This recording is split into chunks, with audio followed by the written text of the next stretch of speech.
Genius for life. Coconut smoothies coming at you.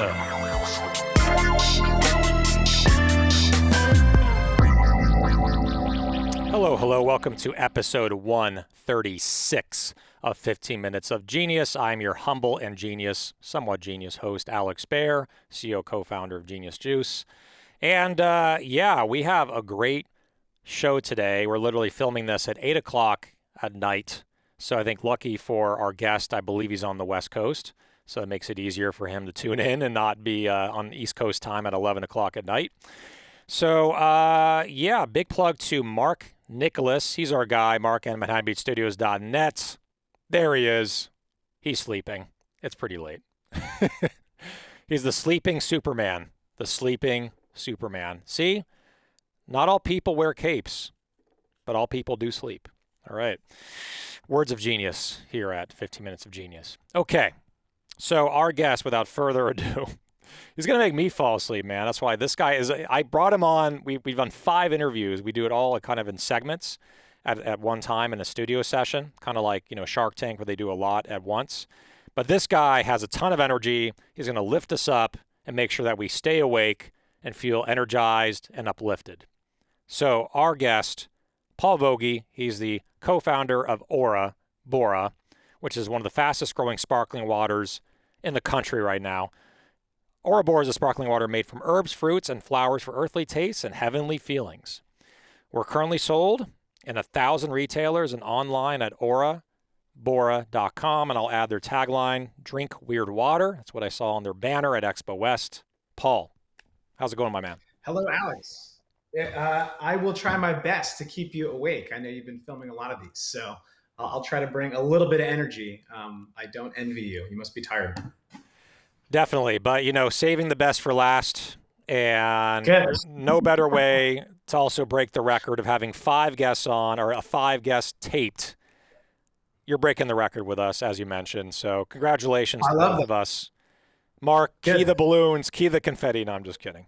He's going to try to find is Guinness World Records here? Do I get one of those Guinness World Records certificates? Because I've wanted those my whole life. Yeah, I mean, we can. There it is. Oh, great. That was awesome. Woo! We can. I can print one up, Word document. Give me about an hour. I'll get it to you, and I'll sign it as well. It'll be worth nothing. Love that.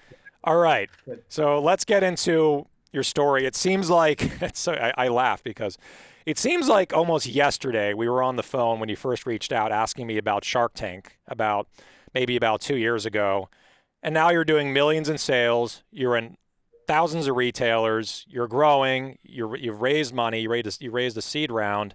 You seem to be doing just freaking dandy for only 2 years in this business. Tell us, share with us, how the hell did you get this far in such a short amount of time? Tell us. Thanks. It certainly didn't feel like a short amount of time. I think it felt very long, but I hear you. It's I mentioned that I'm actually moving today. This is the office I've locked myself in the last 2.5 years while working on this. So this is a good kind of close to this office space. But the quick answer is yes, we met before Shark Tank. Someone said, hey, there's a great beverage guy that was on Shark Tank that did an amazing song and dance number. You got to talk to. And that's how we met. But yeah, in that time, we got into a region of Whole Foods, and we got into a bunch of independent grocery stores that I was just driving around in a Subaru delivering to around the Bay Area.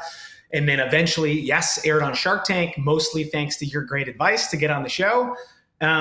So I don't know, a lot has happened in the last couple of years. Obviously, we now have a team, and we work with big distributors, and we have nationwide retailers as well. So I can't really answer the question as to how we did it. To be honest, it's just felt like one piece after the other. And I don't know, somewhere between a handful and a boat full of lucky breaks is my answer. Yeah, well, the way I look at it is hard work creates a lot of luck. You got to be really damn good, but also a lot lucky at the same time. So I think you've had that kind of fortuitous combination where you just work really hard, and then on top of that, you got some big breaks as well. That's the answer, I think. Thanks.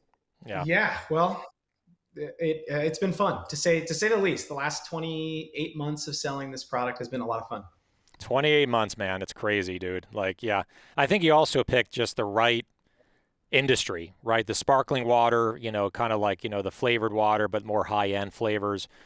Where did you come up Sure. with the idea for this packaging? It's funny when Sure. with the sloth and all that stuff, and then I saw your Yeah. email marketing. It's just like funny and quirky. I guess that's you. You're quirky. You're kind of reflected into your branding, it seemed. But like, how did you initially come up with this idea?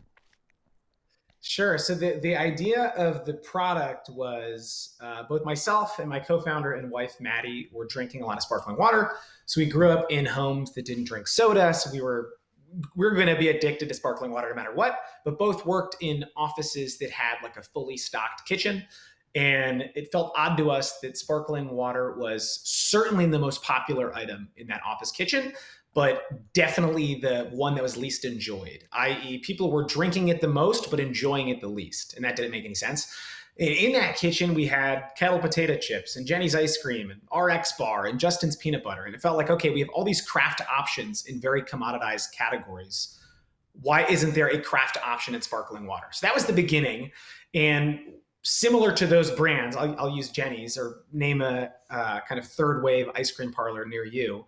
If you have that experience in a Salt and Straw, if you're in the Midwest, Van Leeuwen's on the East Coast, Salt and Straw on the West Coast, Jenny's in the Midwest, Van Leeuwen's on the East Coast, you've probably had the experience where like, wow, I've had lavender elsewhere, but I've never had a lavender ice cream. So that was kind of the idea. Can we take a flavor from a different medium and bring it to sparkling water? Again, selfishly, just because we wanted different flavors to drink. And the packaging, to your original question, the idea was, okay, if we're going to have these weird, odd, quirky, whimsical flavors inside the cans, how can we have the outside of the can be a reflection of that? Obviously, craft beer did this, more than a decade ago now. Right, right. Hey, beer was pretty boring. Let's make it different and weird and funky. And the cans are now different, weird, and funky. So that was the idea. The actual reason for the creatures and the, watermelons the size of Escalades and guys surfing, watermelon slices. I married well. So my wife, Maddie, is extremely creative. This was, she had the vision for this and the colors, and we worked with an outstanding packaging and design firm called Moxie Sozo to do the final execution. But anyway, yeah, it takes a village. Absolutely. I think I might need an intro to them. Never know. We might want to do some packaging upgrades. And we want to be more weird. We got to be a genius is quirky. Genius is weird. We got to embrace that more with our branding like you have. Well, I kind of want that hat. Speaking of which, Alex, I'm kind of obsessed with the hat you're wearing. So I'm going to buy that. Yeah. Yeah. If people don't know what the Genius brand is, which is at this point most, right? Like when I go into any public place and I'm wearing this, they just think I'm like some arrogant asshole saying I'm a genius. Yeah, exactly. They're like, if you're a genius, what does that make me? Or, and there was one guy, I remember I was going to the store. He's like, oh, no, after you, genius, you go first. You walk in. You're the genius. Oh, nice. He got you. Yeah. I kind of like it for that. I wear the hat just to see kind of the smart Alex among us. I feel like those are most of my friends. So it's a good way to meet friends, probably. Exactly. It's definitely a conversation starter or an ender. It could be either one of those. Yeah. Anyway, so let's get into your Shark Tank experience. Sure. The one thing I remember about it's so funny. I remember, parts of and clips of your episode, but the part that I remember is that I think you misheard Robert Herjavec or something, and then like you made the deal, but you thought it was a different deal. Tell us more what went down, because I thought it was funny, it was likable, it was hilarious. Yeah. What happened? Good. So I luckily that clip, and if you're listening to this, it's like the one clip that's on YouTube from ABC. It has like 500,000 views, right? Or what, even more. Yeah. Okay. So the negative of that is obviously I get retailers bring that up at least once a week. So not that anyone listening to this has to go watch it. I'll describe it. I misheard the numbers. So we were hoping to get, give away 12% of the business instead we gave away 15. I think those are the numbers. But uniquely, because of COVID, the sharks were farther apart. So if you watched last season, there's almost no shot where it's more than one shark in the shot. And that's because the chairs were like 12 feet apart. So as a result, there were speakers below each of the sharks. So Maddie and I both realized like, oh my gosh, we actually can't, when we're looking at Mark on the far left, we actually can't see Robert on the far right. So all that to say, I was looking at Mark or looking at Lori or whoever was on the far left, Daniel, And I wasn't actually sure what Robert said because the whole time we could barely hear anything because all the speakers were blaring. So all that to say, Robert said the number. I misheard the number. Luckily, there was some humor to it, and we took the deal anyway. But it does mean now whenever retailers bring up our promo plans, or just last week, someone was like, "Yeah, you said you were going to do a 2 for $3. Like, did you mean $3, or are you going to change the number later?" I was like, "Okay, yes, I get it. I'm the guy that doesn't listen to numbers." So there's certainly worse reputations to have. I'll take that one. Exactly. I mean, like we talked about, it's a conversation starter. It's fun. It's like it was memorable, and people need to For remember sure. who you are and your brand. And it was a very, very memorable moment. Or it has to, and honestly, the best Shark Tank pitches, there's that one 5 to 10 second memorable moment where people can go, I remember that, like, and they can like, Yes. and at the end of the day, as long as they remember your brand, that's all that's important. Like they're not, as long as like Right. you don't say something mean or Yeah. just that, or that puts down someone or the product, which you did not, they're going to remember you. There was one Shark Tank actually where they were trying to say, I don't know if you saw this one, but they were saying that we have a door stopper that will prevent someone from kicking down the door, like a robber. Okay. Yeah. And yeah, have you seen this one? And No, I so haven't seen this one. it was like season 6 or 7, and this is totally just dovetailing to something else. But they were saying like what is it called? Like not the padlock, but the deadlock, the deadbolt. The one where you Okay. flip and then it Yep. slides in. They're saying that is not effective. People can kick that door down and rob you, but this one is more effective. And it was like this barrier in front of the door that comes up when you Okay. leave.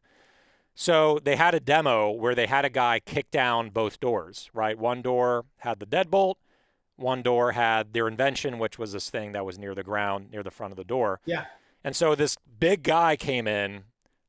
He's also one of the co-founders to kick down the deadbolt door, right? Just to prove how ineffective it is.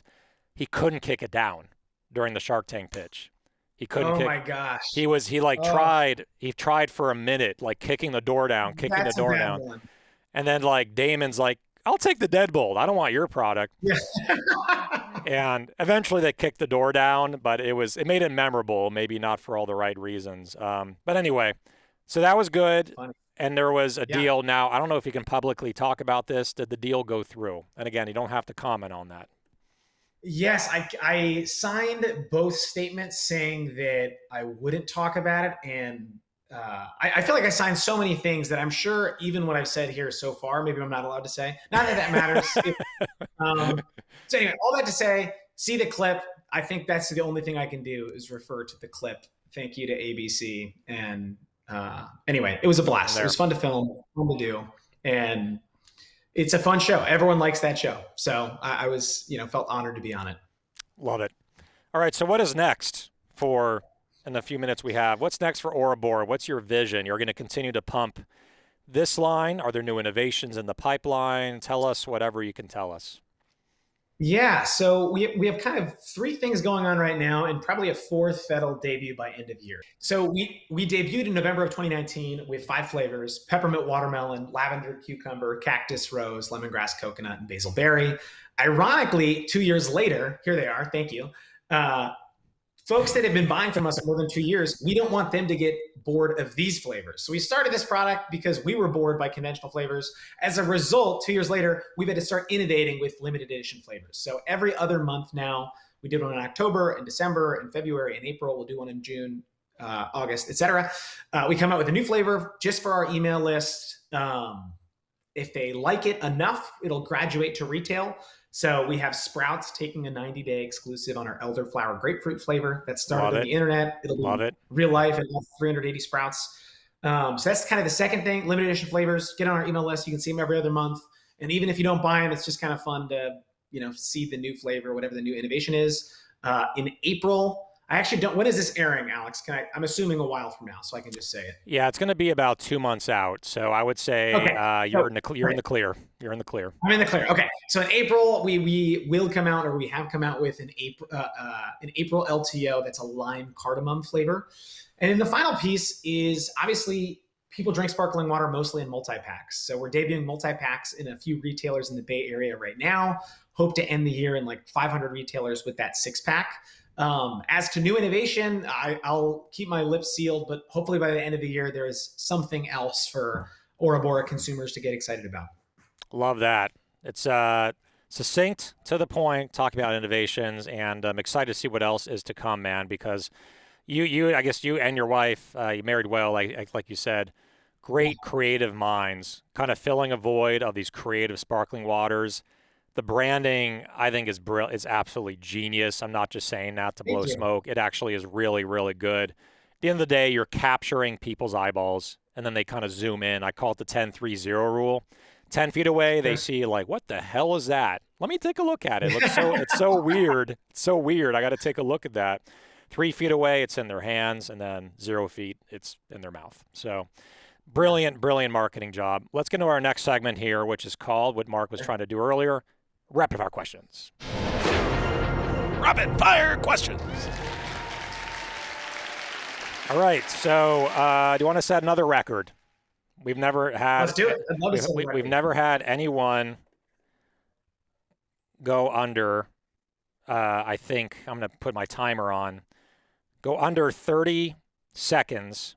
Let's call it a minute for answering all these questions. Okay. Hey, if you ask them fast, I know I can go under a minute. That's what I'm going to do. That's what I'm like a little nervous about. I'm like, I'd ask them really fast. Okay. 3, 2, 1. For music, which decade is best? 70s, 80s, or 90s? 90s. What do you do for exercise? Hiking. What do you do? What movie you can watch in a limited amount of times? Indiana Jones. Which one? All three. Of the first three. Sorry. None of the new ones. Chocolate or vanilla? Chocolate. Favorite country to travel to? Italy. Favorite Star Wars character? Yoda. What is your spirit animal? Oof. I've been told golden retriever, which I'm not fond of, but we'll take it. I'd say sloth because of your branding. Do you like to drive an SUV, coupe, or truck? SUV. For food, salty or sweet? Running out of time. Sweet. Favorite day of the week and why? Saturday. Uber or all Lyft? the time. Uber. LeBron James, Michael Jordan, Kobe Bryant. Favorite of all time? LeBron James. Terminator 1, Terminator 2. Terminator 1. Favorite food or drink of all time besides Bora Bora? Chocolate milkshake. 1 minute and 1 second. Just missed it. No! Wasn't fast enough. What were those, Mark? That was like a weird. Were those sloths cheering? Oh, okay. Just play that again. It sounds like sloths that are just clapping. Play that again. Okay. That sounds very Ouroboros-ish. Very weird. I like All right. So, cool, man. Thank you for being on our show, episode 136. Thanks for staying up a little later than usual, and congrats on the office move and everything else happening with Bora Bora. So, keep kicking ass, my friend. Thank you, Alex. Great to see you. I'll Likewise, hang out with man. you whenever you want. Absolutely. I'll be reaching out. All right. That is Paul Voge, co-founder of Bora Bora. Awesome brand. Make sure to go to orabora.com to buy it, or go to Sprouts. And there's many other retailers. Go to their website. You can find out. All right, so that, again, is episode 136. Big plug to Mark Nicholas, mark@animationbeatstudios.net. He does all the editing. He's incredible. He set up the lights, back wall, everything. Make sure to reach out to him. He will he will help you on your podcast to make it come to a reality. All right, so it's in the bag. And one last thing. Stay weird and genius, my friends. Genius for life. Coconut smoothies coming at you.